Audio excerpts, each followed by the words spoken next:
Good morning students. हम आज second question करने जा रहे हैं 4.1 का।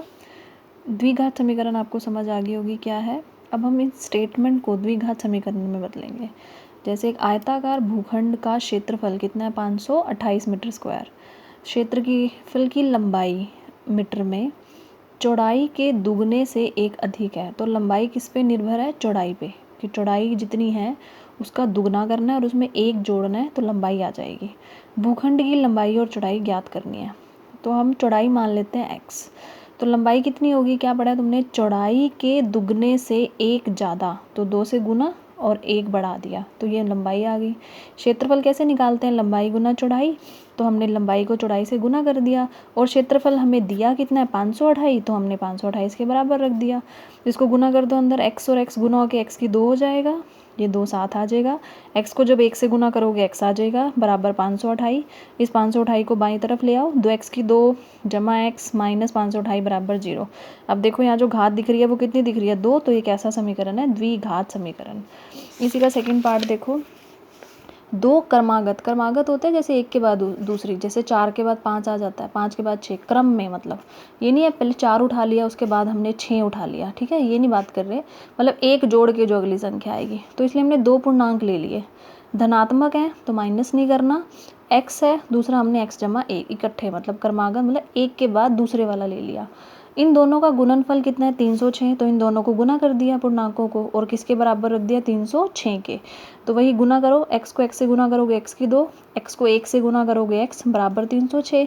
306 को हम बाईं तरफ ले आते हैं, x की 2 जमा x माइनस 306 बराबर 0। इसमें भी x की सबसे बड़ी घात कितनी है? 2। तो ये कैसा समीकरण है? ये हमारा द्विघात समीकरण आ गया। अब देखो अगला क्या है? रोहन की माँ उससे 26 वर्ष बड़ी है। उसकी आयु का गुणनफल, उनकी आयु का मतलब रोहन का और रोहन की माँ का, अब से 3 वर्ष पश्चात 360 हो जाएगा। रोहन की आयु ज्ञात करो। जो निकालना है ना उसको x मान लो। तो हमने रोहन की आयु कितनी मान ली? x। तो उसकी माँ की आयु कितनी होगी? कितनी वर्ष बड़ी है? 26। तो रोहन की मम्मी की आयु हो गई x जमा 26। दोनों की आयु पता लग गई। अब ये जो गुणनफल है ना वो उनका अब का गुणनफल नहीं है, इस टाइम पे जो उनकी आयु है 3 वर्ष बाद। अब 3 वर्ष बाद क्या है? जैसे कोई अगर 5 साल का है तो 3 वर्ष बाद कितने साल का हो जाएगा? 3 और जुड़ जाएगा, 8 साल का हो जाएगा। ऐसे यहाँ करो, 3 वर्ष बाद रोहन की आयु कितनी हो जाएगी? x जमा 3। 3 वर्ष बाद रोहन की माँ की आयु कितनी हो जाएगी? अब ये है 3 और जोड़ दो, 26 में 3 जोड़ दो कितना आ गया? 29। तो x जमा 29। तो इन दोनों का गुणनफल जो अब आई है 3 वर्ष पश्चात की आयु है, इन दोनों का गुणनफल कितना दिया हुआ? 360। आप इसको अंदर गुना कर दो तो हमारा समीकरण बन गया x की 2 जमा 32x माइनस 273 बराबर 0। इसमें भी 2 आ गई पावर सबसे बड़ी, तो इसका मतलब द्विघात समीकरण बन गया। इसका लास्ट पार्ट है हमारे पास। एक रेलगाड़ी 480 किलोमीटर दूरी तय करती है समान चाल से। यदि उसकी चाल में 8 किलोमीटर कम कर दूँ तो वो कहता है दूरी उतनी है, उसी दूरी को तय करने में उसको 3 घंटे और ज़्यादा लगते हैं। 3 घंटे का मतलब हमें समय निकालना है, ठीक है। रेलगाड़ी की चाल ज्ञात करनी है। तो चाल क्या मान ली? x। दूरी कितनी है? 480। तो समय कितना होता है? दूरी बटे चाल होता है। तो हमने दूरी 480 बटे चाल x लगा दी। अब जो अगली कंडीशन दी हुई थी, 8 किलोमीटर कम करने हैं चाल में से, तो पहले कितनी थी? x। 8 किलोमीटर कम कर दो तो कितनी हो जाएगी? x minus 8। तो ये बात की होगी। दूरी तो उसने कहा था वही तय करनी है ये, तो अब उसको कितना टाइम लग रहा है? 480 बटे x माइनस 8, वही दूरी बटे चाल। पहले ये टाइम लग रहा था, फिर ये लग रहा है।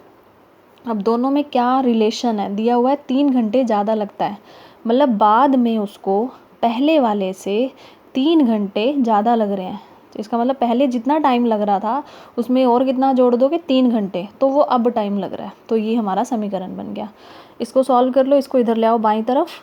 इन दोनों में से 480 बाहर आ गया, ये बचा। फिर इसका एलसीएम ले लो लघुत्तम सॉल्वर तक, तो हमारा ये बनेगा, ठीक है। ये इधर देखो आप हमारे यहाँ पे, ये देखो x इधर आ जाएगा, x माइनस 8 इधर आ जाएगा और बीच में माइनस का साइन है तो निशान बदल जाएंगे। बराबर 10 बराबर 3, x कट गया। 8 को जब 480 से गुना करोगे तो ये 3840 आएगा उसके बाद ये इधर हो गया दाएं तरफ, 3 को नीचे ले आए बाईं तरफ, ये जब इससे कटेगा तो 1280 आएगा। तो हमारा समीकरण बन गया x की 2 माइनस यहाँ x लगाना रह गया, x 8x माइनस 1280 बराबर 0। इसको मैंने कुछ नहीं करा, ये मैंने ऐसे ही रखा है, इसको उधर लेके गई हूँ इसके साथ, आगे पीछे लिखने से फ़र्क नहीं पड़ता, बराबर 0। तो ये भी हमारा द्विघात समीकरण आ गया। Thank you.